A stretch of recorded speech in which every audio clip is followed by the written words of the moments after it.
योजना को लेकर के आवेदन शुरू हो चुके हैं और इसको लेकर के बहुत सारे लोगों ने आवेदन भी कर दिया है, लेकिन उनको जो है आवेदन की स्थिति चेक करने में या फिर उसको समझने में परेशानी आ रही है। तो उसी के बारे में इस वीडियो में बताने वाला हूँ कि इसमें जो भी स्टेटस है, जैसे कि पेंडिंग फॉर अप्रूवल या फिर अटैच्ड, नॉट अटैच्ड, ये सब जानकारी जो आ रही है उसका क्या मतलब है और आपको क्या करना है, सबके बारे में इस वीडियो में बात करेंगे। तो इस वीडियो को एंड तक जरूर देखिएगा। और दोस्तों, अगर आपने अभी तक आवेदन नहीं किया है प्रधानमंत्री आवास योजना के लिए तो जल्दी से कर लीजिएगा, क्योंकि इसके जो पहले चरण के फॉर्म है वो हो सकता है 30 अप्रैल के बाद से बंद हो जाए और अगला चरण जब शुरू होगा फिर से उसके फॉर्म भरे जाएंगे। इसलिए अगर आपने अभी तक आवेदन नहीं किया है तो जो अपना अंतिम तिथि है उस तक वेट ना करें, इसलिए जल्दी से जल्दी आवेदन कर सकते हैं आप। तो सबसे पहले आप इस वाले पेज पर आ जाइएगा, इसकी लिंक आपको डिस्क्रिप्शन में दी है। यहाँ पर आपको आवेदन की स्थिति चेक करने को लेकर के जो भी अपडेट है वो आपको मिल जाएगी और इसमें जो भी आपके स्टेप बाय स्टेप प्रक्रिया है वो सब आपको यहाँ पर मिल जाएगा और जो भी इसमें स्टेटस आ रहे हैं वो भी आपको यहाँ पर लिखे हुए मिल जाएंगे। तो सबसे पहले मैं आपको बताना चाहूंगा, देखिए ऑफिशियल पोर्टल पर आ जाएगा जिसमें कि आप आवेदन की स्थिति चेक करते हैं। यहाँ पर देखिए आपको डायरेक्ट लिंक मिल जाएगी, ये लिंक आपको डिस्क्रिप्शन में दी है, वहां से आप आ जाएगा। आप गूगल पर सर्च करेंगे प्रधानमंत्री आवास योजना स्टेटस को चेक करने के लिए, तो आप जो ऑफिशियल पोर्टल है उस पर पहुंचेंगे और वहां पर क्या है आपको लॉगिन का ऑप्शन आएगा। देखिए ये वाला पेज नहीं आएगा, इसलिए आप इस वाले पेज पर आ जाएगा पहले और उसके बाद में यहाँ पर आपको ये जो 3 ऑप्शन दिखाई दे रहे हैं इनमें से आप जिस भी तरीके से आवेदन की स्थिति चेक करना चाहते हैं उस पर आप क्लिक करिएगा। आपके पास आवेदन की संख्या है तो आप यहाँ पर क्लिक करिएगा और ये जो जानकारी है यहाँ पर आपको लिखते हैं एप्लीकेशन नंबर और कैप्चा कोड, इसको जानकारी को दर्ज करके यहाँ पर शो पर आपको क्लिक करना है। देखिए इस तरीके से जानकारी दर्ज करने के बाद शो पर यहाँ पर क्लिक करेंगे। क्लिक करने के बाद में आप स्क्रॉल कीजिएगा, यहाँ पर इस तरीके से आवेदन की जो स्थिति है वो आ जाएगी और यहाँ पे सबसे लास्ट में आपके आवेदन की स्थिति जो भी होगी वो लिखी होगी। देखिए इस वाले आवेदन की संख्या में यहाँ लिखा है पेंडिंग फॉर अप्रूवल इन, जो भी आपका म्युनिसिपल कॉर्पोरेशन है उसका यहाँ पर नाम लिखा आ रहा होगा या फिर नगर पंचायत होगी तो वो लिखा आ रहा होगा। अगर आपने अलग कैटेगरी में अप्लाई किया है जैसे AHP हो गया या फिर आपका जो इंटरेस्ट के लिए यानी आपका जो लोन के लिए अप्लाई करते हैं उसमें यहाँ पर क्या है तो बैंक का यहाँ पर नाम आ रहा होगा,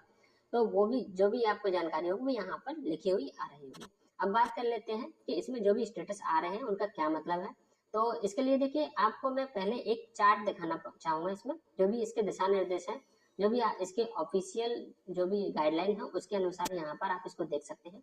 देखिए आप यहाँ पर देख सकते हैं BLC के लिए यहाँ पर जानकारी दी है, इसी तरीके से AHP या फिर जो भी इंटरेस्ट वाले जो लोन के लिए आप अप्लाई करते हैं यहाँ पर वो भी यहाँ पर दिया गया है चार्ट। लेकिन अभी मैं आपको यहाँ पर सिर्फ BLC के बारे में जानकारी दे रहा हूँ। अगर आप अन्य जानकारी चाहते हैं तो उसके लिए आप इसको पूरी PDF को डाउनलोड कर सकते हैं, इसकी लिंक भी आपको डिस्क्रिप्शन में मिल जाएगी। तो यहाँ पर आप देख सकते हैं लाभार्थी पहले इसमें अप्लाई करता है किसी भी कैटेगरी में हो, उसके बाद में क्या होता है जो आपका ULB है यानी कि नगर पंचायत या फिर नगर निगम, वो आपके फॉर्म को चेक करते हैं, आपके डॉक्यूमेंट को चेक करते हैं और आपका फील्ड विजिट करते हैं, यानी आपके जो भी आपने जमीन के दस्तावेज लगाए उनकी जानकारी चेक करते हैं, घर को देखते हैं पक्का मकान है कच्चा मकान है किस तरीके से, फोटो वगैरह लेते हैं। उसके बाद में यहाँ पर जो भी जानकारी मिलती है उनको उस जानकारी को वो आगे शेयर करते हैं, यानी कि जो एजेंसी होती है जो सूची तैयार करती है किस किस का घर बनना है उस सूची में आपका नाम यहाँ पर जोड़ती है। उसको उस वाली सूची को कौन अप्रूव करता है उसका नाम है यहाँ पर SLSC या फिर SLSMC। इन दोनों के द्वारा यहाँ पर उस सूची को देखा जाता है, वेरीफाई किया जाता है, आपकी जानकारी को चेक किया जाता है, आपका आधार प्रमाणीकरण किया जाता है यानी कि आधार ऑथेंटिफिकेशन किया जाता है, सारी जानकारी यहाँ पर चेक की जाती है। उसके बाद में आपको यहाँ पर जो भी सूची बनती है जो भी पात्र पाया जाता है उसको CSMC द्वारा यानी केंद्रीय सहायता के लिए आगे भेज दिया जाता है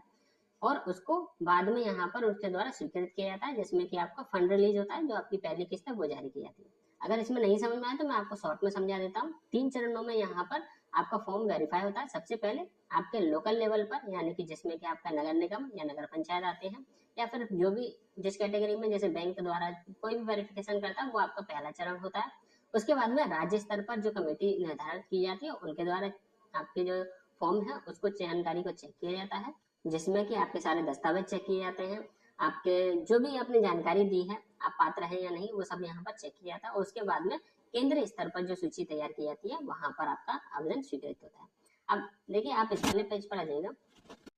इस पेज की लिंक आपको डिस्क्रिप्शन में दे दी गई है, वहां से आप इस पेज पर आएंगे, थोड़ा सा स्क्रॉल कीजिएगा। थोड़ा सा स्क्रॉल करने पर आपको देखिए यहाँ पर आवास योजना फॉर्म भरने से लेकर तीसरी किस्त मिलने तक की जो प्रक्रिया है उसकी पूरी जानकारी यहाँ पर दी गई है। स्टेप बाय स्टेप इसको भी आप पढ़ सकते हैं, समझ सकते हैं किस तरीके से इसको प्रक्रिया को पूरा किया जाता है। सबसे पहले आपका जो फॉर्म है नगर निगम या नगर पंचायत द्वारा यहाँ पर दस्तावेजी और जो भी पात्रता है उसकी जांच की जाती है। उसके बाद में उनके द्वारा जो पोर्टल है MIS पोर्टल, उस पर आपका फॉर्म अपडेट किया जाता है। उसी में आपका जो स्टेटस है अटैच्ड और नॉट अटैच्ड उसी के द्वारा यहाँ पर दिखाया जाता है।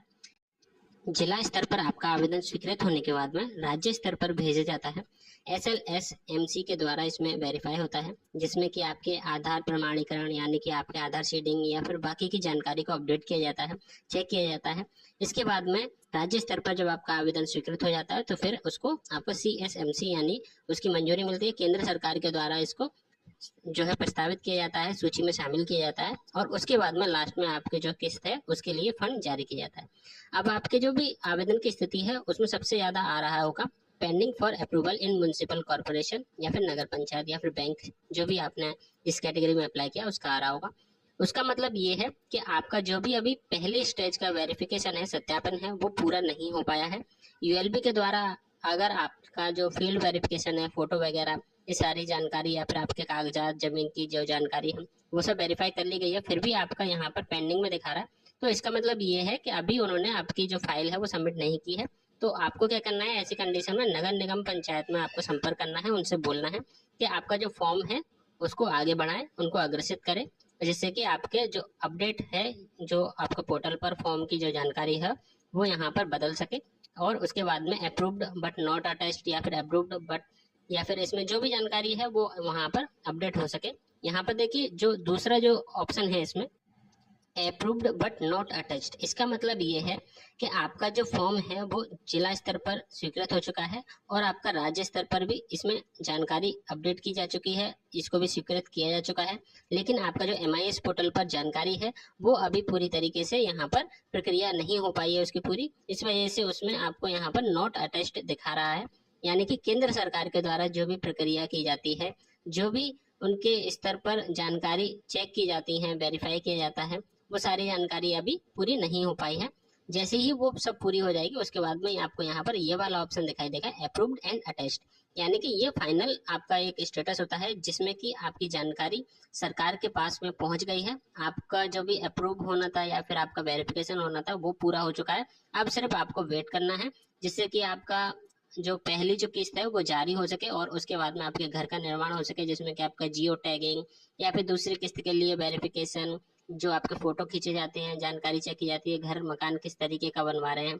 वो सब जानकारी यहाँ पर फिर चेक की जाएगी, फिर अगली किस्त के लिए जो प्रक्रिया है उसको पूरा किया जाएगा। यहाँ पर आप देख सकते हैं ज्यादातर लोगों को यही सब जो है इसमें स्टेटस दिखा रहा है। अगर आपको इनके अलावा कोई भी स्टेटस दिखा रहा है